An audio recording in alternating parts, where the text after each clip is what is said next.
வணக்கம். அனைத்து இந்திய அண்ணா திராவிட முன்னேற்ற கழகத்தின் அடுத்த கட்ட நடவடிக்கை என்ன? கிட்டத்தட்ட தோல்வி பயத்தின் காரணமாக தொண்டர்கள் அனைவரும் வேறு கட்சியில் இணைந்து வருகிறார்களா? 2 கோடி தொண்டர்களை கொண்ட அதிமுக தற்பொழுது 88 லட்சம் ஓட்டுக்களை மட்டும்தான் பெற்றுள்ளது. இதற்கு ஒரே முடிவு, ஒருங்கிணைந்த அதிமுக இருந்தால் மட்டும்தான் அடுத்த தலைமுறையினர்கள் அதிமுக என்ற ஒரு கட்சி இருந்ததாக பார்க்க முடியும். 2வது இடத்தில் இருந்து 3வது இடத்திற்கு தள்ளப்பட்டு விட்டது. பாதி தொகுதிகளில் 2வது இடத்தை பாஜக தக்க வைத்து விட்டது. சரி, இது சட்டமன்ற தேர்தலில் எப்படி பாதிக்கும் என்று நீங்கள் கேட்கலாம்.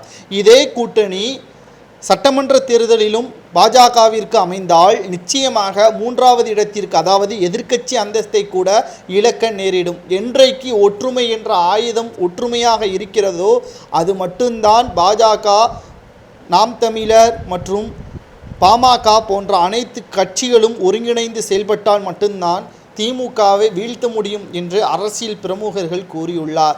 சரி, அதைவிட மக்கள் மனதை கவரும் விதமாக பல்வேறு திட்டங்களையும், முதலில் உட்கட்சி மோதல் இல்லாமல் அடிமட்ட தொண்டர்கள் வரை என்ன நினைக்கிறார்கள் என்பதை அதை பூர்த்தி செய்தால் மட்டும்தான் அதிமுகவின் பணி சிறப்பாக இருக்கும் என்றும் மூத்த நிர்வாகிகள் தற்பொழுது கூறியுள்ளார்கள்.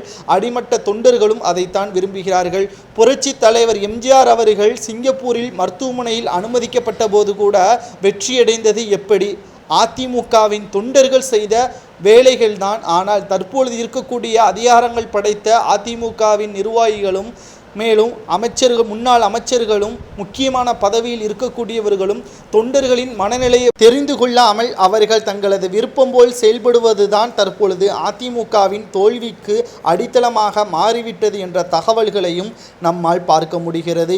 இது தொடர்ந்தால் சட்டமன்ற தேர்தல் 2026இல் அதிமுக மிகப்பெரிய ஒரு தோல்வியை தழுவும். சசிகலா அவர்களும் ஓபிஎஸ் அவர்களும் அதிமுக ஒன்றாக இணைய வேண்டும் என்று தற்பொழுது கடிதங்களை வெளியிட்டிருக்கிறார்கள். ஆனால் KP முனுசாமி, CV சண்முகம், ஜெயக்குமார் இவர்கள் இதற்கு மறுப்புகளை தெரிவித்திருக்கிறார்கள். 4 நபர்கள் தனிப்பட்ட முடிவை அதிமுக முடிவாக ஏற்றுக்கொள்ள முடியாது.